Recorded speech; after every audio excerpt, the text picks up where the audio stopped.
नमस्कार। इस वक्त के बुलेटिन के साथ मैं हूं अनुपम। कानपुर में हिंसा के मामले में पुलिस लगातार एक्शन में है। आज कई नए वीडियो भी सामने आए हैं जिनसे उपद्रवियों की पहचान कर गिरफ्तारी की जा रही है। इस काम में कानपुर पुलिस की 10 टीमों को लगाया गया है। इसके अलावा सीएम योगी आदित्यनाथ पहले ही अधिकारियों को साफ कर चुके हैं कि अराजकता किसी भी सूरत में बर्दाश्त नहीं की जाएगी। माहौल बिगाड़ने वालों पर सख्ती से कार्रवाई की जाए। पुलिस ने सभी जो इस पूरे मामले में अब तक 36 आरोपियों को गिरफ्तार किया है। 50 से ज्यादा हिरासत में है और 1000 अज्ञात के खिलाफ केस दर्ज किया गया है। कानपुर बवाल में 3 एफआईआर दर्ज की गई हैं। 2 एफआईआर पुलिस की ओर से जबकि 1 एफआईआर हिंसा में घायल युवक की तरफ से कराई गई है। इस मामले में एडीजी लॉ एंड ऑर्डर ने साफ कर दिया है कि आरोपियों पर सख्त कार्रवाई की जाएगी। उधर सूफी खान का एसोसिएशन ने हिंसा के पीछे पीएफआई का हाथ होने की बात कही है। सूफी खान का एसोसिएशन के राष्ट्रीय अध्यक्ष सूफी कैसर हसन मजीदी ने हिंसा की उच्च स्तरीय जांच की मांग की है। तो यहां पर बड़ी खबर, पथराव का नया वीडियो यहां पर सामने आया है जो लगातार हम आपकी स्क्रीन पर आपको दिखा रहे हैं। किस तरीके से कानपुर में हिंसा भड़की, किन किन लोगों ने वहां पर पथराव किया, ये दृश्य आप इस वीडियो के जरिए देखिए कि इस वीडियो में सीसीटीवी के इस वीडियो में साफ तौर पर दिखाई दे रहा है। कानपुर हिंसा का ये नया वीडियो है जो हम आपको आपकी स्क्रीन पर दिखा रहे हैं। पथराव का नया वीडियो सामने आया है। छोटे छोटे बच्चे, नाबालिग बच्चे भी इस वीडियो में पत्थरों को उठाते रखते वहां पर दिखाई दे रहे हैं। ये इस वीडियो को आप देखिए, कानपुर हिंसा का ये वीडियो है, नया वीडियो जो हम आपको आपकी स्क्रीन पर दिखा रहे हैं। देखिए आप किस तरीके से वहां पर पथराव किया गया, किस तरीके से हालात पूरी तरह से बेकाबू हो गए थे। और ये 3 तस्वीरें हिंसा का सीसीटीवी फुटेज, सीसीटीवी को वहां पर तोड़ा जाता है और पहले से वहां पर पत्थर रखे गए। ये 3 तस्वीरें इस वक्त हम आपको दिखा रहे हैं।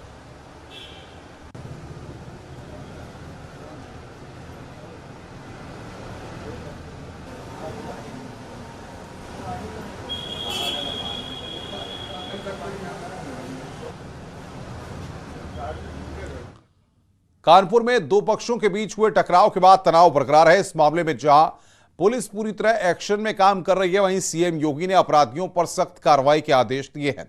अब तक इस पूरे मामले पर क्या एक्शन हुआ है हम आपको बताते हैं।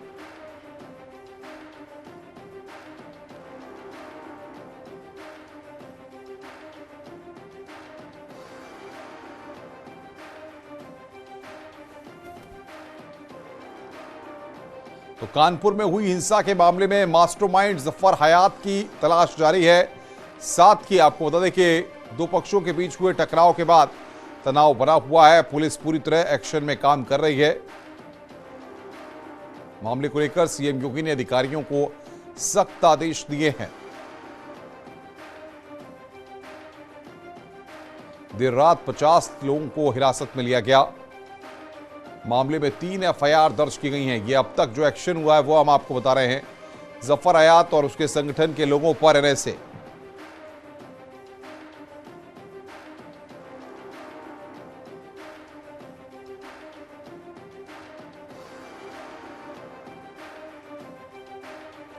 और इस वक्त बातचीत करने के लिए ADG law and order Prashant Kumar हमारे साथ सीधे जुड़ रहे हैं।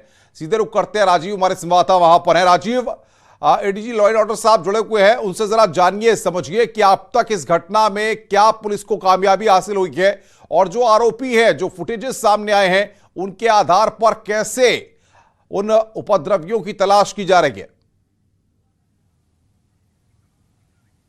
देखिए, कानपुर में 2 पक्षों के विवाद के बाद जो कार्रवाई की जा रही है उसकी जानकारी के लिए इस वक्त हमारे साथ एडीजी हेलो प्रशांत कुमार साहब मौजूद हैं। सर, एक बड़ी घटना हुई है, क्या कार्रवाई अब तक की गई और कैसे हालात हैं? उस प्रकरण में उपद्रवियों के खिलाफ उचित धाराओं में मुकदमा पंजीकृत कर लिया गया है। जैसा कि पूर्व में ही बताया जा चुका है कि उपद्रवी और षड्यंत्रकारी, इन सब की पहचान वीडियो फुटेजेस से की जा रही है। हमारी मैनुअल और टेक्निकल इंटेलिजेंस हम लोग डेवलप कर रहे हैं। इसके अतिरिक्त जिन लोगों ने भी सार्वजनिक या प्राइवेट संपत्ति को क्षति पहुंचाई है, उनसे हम वसूली भी करेंगे। जो हमारा नया एक्ट पास हुआ है, और इसके जो भी व्यक्ति इसमें इन्वॉल्व है उसके विरुद्ध कठोर से कठोर कार्रवाई की जाएगी और किसी भी हालत में शांति व्यवस्था भंग न हो, यह सुनिश्चित कराया जाएगा। सर, इस घटना का जो मुख्य मास्टरमाइंड या मुख्य आरोपी जफर हयात हाशमी बताया जा रहा है, उनकी गिरफ्तारी के लिए क्या प्रयास किए जा रहे हैं? इस प्रकरण में कोई भी व्यक्ति हो, सबकी गिरफ्तारी होगी। जिन्होंने पुलिस को ये श्योर करा था कि कल कोई बात नहीं होगी और कोई ऐसी घटना नहीं होगी, कुछ ऐसे बयानात जो कि उत्तर प्रदेश के अंदर नहीं दिए गए हैं, उसको लेके यहाँ के अमन चैन के साथ जो खिलवाड़ कर रहे हैं उनके विरुद्ध हम कठोर कार्रवाई करेंगे।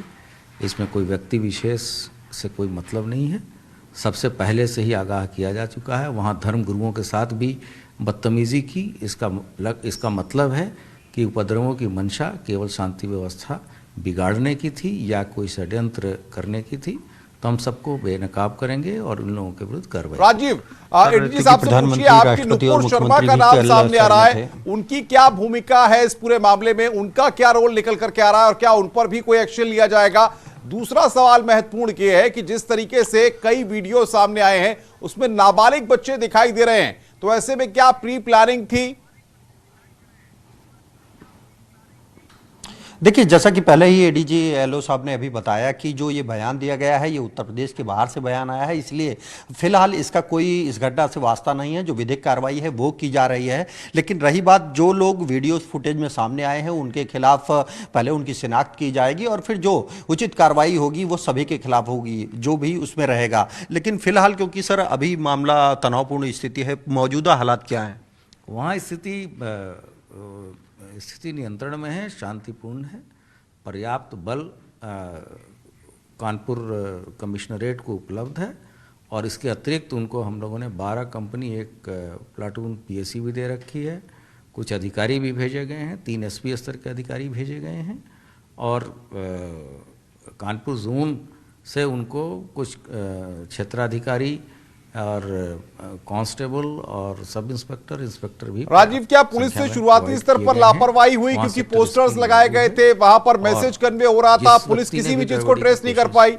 करने की कोशिश की, उनके विरुद्ध हम कठोर कार्रवाई करेंगे। देखिए सर, जो अभी वायरल वीडियो जो है उसमें दिख रहा है कि कुछ नाबालिग लड़के भी सामने आ रहे हैं जो पथराव कर रहे हैं और ये पोस्टर जगह जगह लगाए गए थे, तो क्या इसकी भी जांच हो रही है कि पहले से उन्होंने आगाह किया था उसके बाद नहीं कार्रवाई?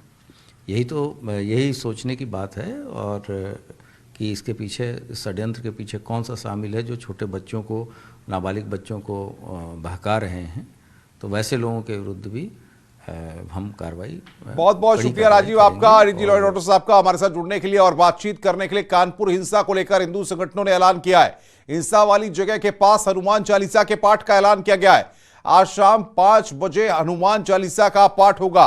सोशल मीडिया के जरिए भीड़ जुटाने का आह्वान है। बीएचपी और बजरंग दल ने यह ऐलान किया है। बड़ी खबर इस वक्त की, हिंदूवादी संगठनों ने यहां पर बड़ा ऐलान किया है। कानपुर में हनुमान चालीसा का पाठ का ऐलान किया गया है। बवाल वाली जगह हनुमान चालीसा का पाठ होगा।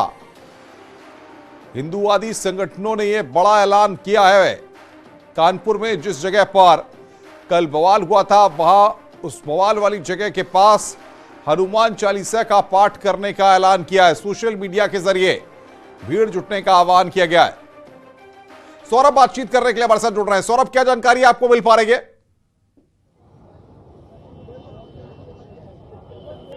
देखिए, लगातार फेसबुक के वो स्क्रीनशॉट्स हम दर्शकों तक पहुंचा रहे हैं। जिस तरीके से हिंदूवादी संगठन, चाहे वो बजरंग दल हो, चाहे वो विश्व हिंदू परिषद हो, वो शाम को एक बड़ी बैठक करने जा रहा है और ये हनुमान चालीसा का पाठ आज और अगले मंगलवार, यानी मंगलवार के दिन, आज शनिवार का दिन है, मंगलवार के दिन के लिए ऐलान किया जा रहा है और उसके लिए लगातार भीड़ जुटाने की बात कही जा रही है। आज इसको लेकर के मीटिंग होनी है। जो पूरा विवादित जगह थी, जहां पर पूरी शुरुआत हुई, जहां पर पत्थरबाजी हुई, वहां पर यह विवाद के बाद हनुमान चालीसा का पाठ करने की बात कही जा रही है। और जैसा कि हमारे विश्व हिंदू परिषद के लोगों से, बजरंग दल के लोगों से बातचीत हुई है, उनका कहना है ये पाठ करना कोई गलत नहीं है। ये पाठ इस वजह से किया जा रहा है कि ताकि उन लोगों में सद्बुद्धि आए जिन्होंने मासूम बच्चों के हाथ में ईंटें पकड़ाए थे, देसी बम पकड़ाए थे, उनको सद्बुद्धि देने के लिए ये पाठ कराने की बात कही जा रही है। लेकिन अगर बात करें तो अब तक जिला प्रशासन इस पर कोई भी कुछ बोलने के लिए तैयार नहीं है। डीएम है, पुलिस कमिश्नर है, लेकिन वो सभी अंदर मीटिंग कर रहे हैं। इस पर कोई भी अभी तक पुलिस या प्रशासन तरफ से कोई बयान नहीं आया कि आखिरकार क्या इसमें उपाय निकाला गया, क्या उन लोगों को आने की अनुमति दी जाएगी या नहीं। चूंकि स्थितियां अभी भी तनावपूर्ण है, पीएससी बल है, पुलिस बल है, सारे आला अधिकारी मौके पर हैं। उसके बावजूद अब ये देखने वाली बात होगी कि शाम को किस तरीके से जो 5 बजे का ऐलान उन्होंने किया है उसमें किस तरीके से भीड़ जुटाते हैं, और यदि वो भीड़ आती है तो उसे अनुमति मिलती है या नहीं, ये सब आने वाला समय बताएगा। लेकिन फिलहाल उनका ये फेसबुक पे स्टेटस जिस तरीके से वो लगातार वायरल कर रहे हैं, अलग अलग लोग, अलग अलग सदस्य विश्व हिंदू परिषद के हों, चाहे वो पदाधिकारी हो, चाहे वो युवा जुड़े हुए हो, वो लगातार इस चीज को सोशल मीडिया के माध्यम से सब तक पहुंचा रहे हैं। उनका साफ तौर से ऐलान है कि हमको हर हाल में यहाँ हनुमान चालीसा करनी है, लेकिन इस पर अब तक प्रशासन तरफ से कोई जवाब नहीं मिला है। बिल्कुल सौरभ, लेकिन सबसे बड़ी बात यह है कि जिस तरीके से कल हालात पैदा हुए थे उसके बाद से कार्रवाई का दौर लगातार जारी है। एडीजी लॉ एंड ऑर्डर भी हमसे बातचीत में इस बात का जिक्र कर रहे थे।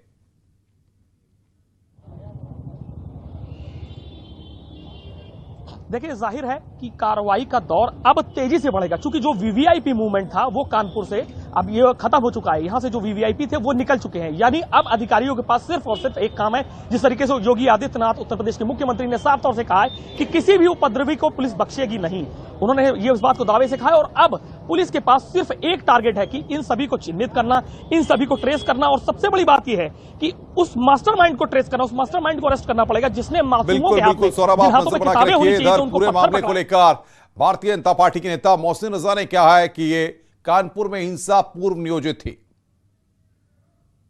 पूर्व नियोजित था, इसलिए पूर्व नियोजित था कि माननीय प्रधानमंत्री, माननीय मुख्यमंत्री, राष्ट्रपति जी सभी लोग वहां मौजूद थे और एक गांव को लेकर एक अच्छी पहल हुई कि हम गांव तक कैसे विकास पहुंचे उत्तर प्रदेश सरकार का और देश का, उसको लेकर बहुत अच्छा उदाहरण और एक नजीर पेश की जा रही थी। और वहीं पर उपद्रवी और जो लोग कहीं से संरक्षण प्राप्त हैं, जैसे जिसका नाम आ रहा है, वो पिछली सरकारों को भी जवाब देना होगा, पार्टियों को भी विरोधी जवाब देना होगा, उसकी सदस्यता भी मिलेगी उन पार्टियों की, और वो इस चीज के लिए जाना जाता है। कई बार वो इस तरह की हरकतें वहां कर चुका है, तो उसने एक अच्छा मौका तलाशा, और कल के दिन को इसलिए तलाशा क्योंकि ज्यादा सुरक्षा माननीय प्रधानमंत्री, राष्ट्रपति जी और मुख्यमंत्री की उसमें लगी हुई थी। लेकिन उसके बाद भी सौहार्द को खराब करने के लिए, सांप्रदायिक रंग देने के लिए और सरकार की छवि खराब करने के लिए उसने जो ये काम किया है, उसके लिए हमारी एजेंसियां लगातार काम कर रही हैं। और जो लोगों को पकड़ा गया है उसके साथ साथ उसके यहां भी उसकी पकड़ धकड़ के लिए भी, और तमाम से फुटेज मिले हैं जिसमें ये बात के प्रमाण मिले हैं कि यह पूर्ण नियोजित तरीके से काम किया गया था। रामपुर और आजमगढ़ उपचुनाव को लेकर बीजेपी ने प्रत्याशियों के नाम का ऐलान कर दिया है। आजमगढ़ से बीजेपी ने दिनेश लाल यादव निरहुआ को उम्मीदवार बनाया है, जबकि रामपुर से घनश्याम लोधी बीजेपी के प्रत्याशी होंगे। तो बीजेपी प्रत्याशियों के नाम का ऐलान यहां पर हो गया है। आजमगढ़ से दिनेश लाल यादव निरहुआ को उम्मीदवार बनाया गया है और बीजेपी ने यहां पर नाम का ऐलान कर दिया। रामपुर से घनश्याम लोधी को उम्मीदवार बनाया गया है। और बातचीत करने के लिए पवन गौड़ हमारे साथ फोन लाइन पर जुड़ गए हैं। पवन, क्या जानकारी आपको मिल पा रही है? देखिए, आजमगढ़ की अगर सीट की बात करें तो 2 दिन पहले से ही लगातार जो दिनेश निरहुआ हैं वो लगातार अपना सोशल मीडिया के जरिए कैंपेन करना शुरू कर दिया था, कार्यकर्ताओं से मिलना शुरू कर दिया था। आधिकारिक तौर पर बीजेपी ने आज उनके नाम पर मोहर लगा दी है। 2019 में उन्होंने लोकसभा चुनाव भी लड़ा था, लेकिन दिलचस्प लड़ाई जो है वो रामपुर सीट की है, क्योंकि यहाँ से बीजेपी ने घनश्याम लोधी, जो कि 2016 में समाजवादी पार्टी के टिकट पर एमएलसी लड़े थे और 2021 की शुरुआत में विधानसभा चुनाव से ठीक पहले उन्होंने भाजपा ज्वाइन की थी, और अब उनको बीजेपी ने रामपुर लोकसभा से उम्मीदवार अपना बनाया है। लेकिन इसमें सबसे बड़ी बात यह है कि घनश्याम लोधी उन नेताओं में से एक हैं जिन पर आजम खान बहुत भरोसा करते थे, जो आजम खान के करीबी माने जाते रहे हैं। तो ऐसे में बीजेपी ने आजम खान के घर में आजम खान के ही करीबी एक नेता को टिकट देके एक बहुत बड़ी चाल चल दी है। बिल्कुल, बहुत बहुत शुक्रिया पवन हमारे साथ जुड़ने के लिए और बातचीत करने के लिए। पवन गौड़ हमारे संवाददाता इस वक्त की बड़ी खबर पर हमें अपडेट दे रहे थे। आजमगढ़ से बीजेपी उम्मीदवार दिनेश लाल यादव निरहुआ गीतों के जरिए लोगों को लुभाने की कोशिश कर रहे हैं। आप भी सुनिए वो गाना।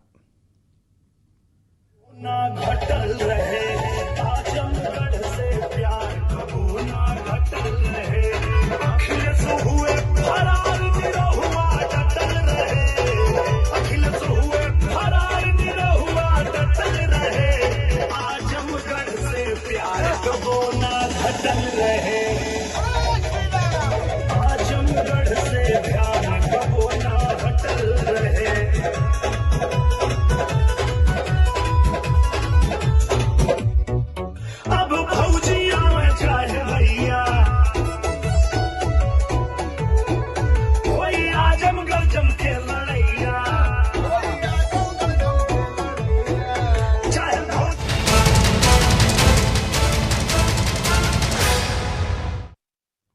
यूपी दौरे के दूसरे दिन राष्ट्रपति रामनाथ कोविंद गोरखपुर पहुंच गए हैं।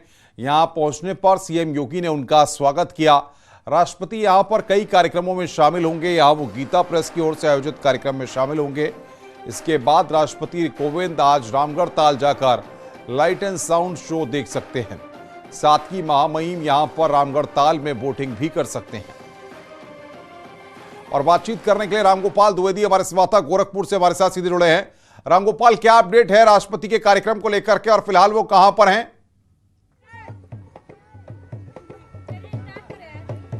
बिल्कुल, राष्ट्रपति इस वक्त सर्किट हाउस में मौजूद है और अभी अभी मुख्यमंत्री योगी आदित्यनाथ ने उनको सर्किट हाउस में छोड़ा है और उनका फ्लाइट गोरखनाथ मंदिर के लिए निकल गया है। लेकिन जब राष्ट्रपति गोरखपुर पहुंचे हैं तो कुछ इस तरीके से जो लोक कलाकार हैं वो यहाँ पे इनका दिव्य और भव्य स्वागत यहाँ पे किए हैं और इस तरीके की 100 मीटर पे एक जो लोक नृत्य है उसका आयोजन किया गया। अलग अलग तरीके से नृत्य यहाँ पे लोक कलाकार प्रस्तुत कर रहे हैं और राष्ट्रपति का यहाँ पे भव्य और दिव्य स्वागत यहाँ पे किया जा रहा है। अब राष्ट्रपति इस वक्त अभी सर्किट हाउस में मौजूद हैं। करीब 3 घंटे तक राष्ट्रपति वहां पे आराम करेंगे और 4:45 बजे यहां से महामहिम निकलेंगे। महामहिम के साथ राज्यपाल भी मौजूद हैं, वो दोनों लोग निकलेंगे और उसके बाद फिर वो लोग यहां से निकलने के बाद गीता प्रेस जाएंगे। वहां पे आयोजित कार्यक्रम में करीब 1.25 घंटे शिरकत करेंगे। उसके बाद फिर गोरखनाथ मंदिर जाएंगे। गोरखनाथ मंदिर में दर्शन पूजन के बाद गौ सेवा करेंगे और उसके बाद हाई टी का आयोजन है और करीब 7:45 बजे एक बार फिर से रामगढ़ ताल पे महामहिम आएंगे और यहाँ पे लाइट एंड साउंड शो देखेंगे। लाइट एंड साउंड शो देखने के बाद रामगढ़ ताल का भ्रमण करेंगे। रामगढ़ ताल के भ्रमण करने के बाद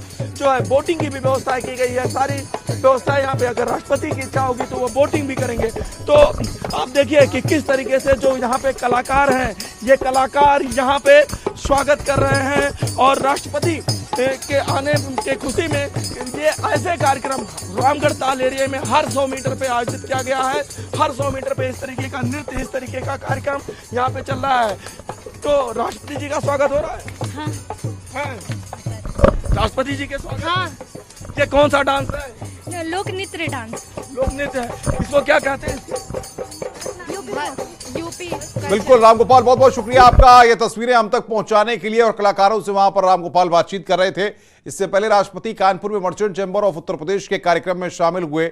मर्चेंट चैंबर की स्थापना के 90 साल पूरे होने पर इसका आयोजन किया गया था। तो merchant chamber of Uttar Pradesh के सेरेमनी समारोह में शरीक हुए राष्ट्रपति रामनाथ कोविंद। ये तस्वीरें इस वक्त हम आपको दिखा रहे हैं। उद्यमियों से वहां पर राष्ट्रपति ने बातचीत की। कानपुर दौरे के दूसरे दिन इस कार्यक्रम को खत्म करने के बाद राष्ट्रपति गोरखपुर चले गए और मर्चेंट चैंबर के कार्यक्रम में वो शामिल हुए हैं।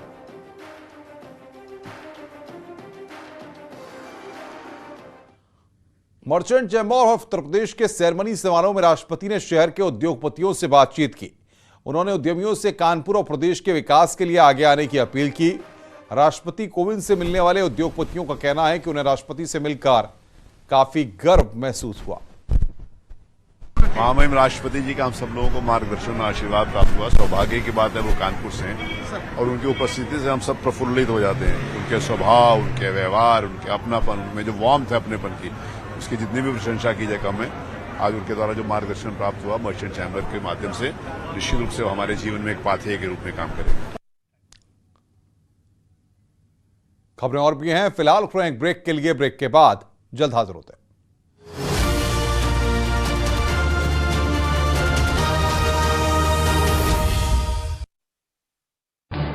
इस न्यूज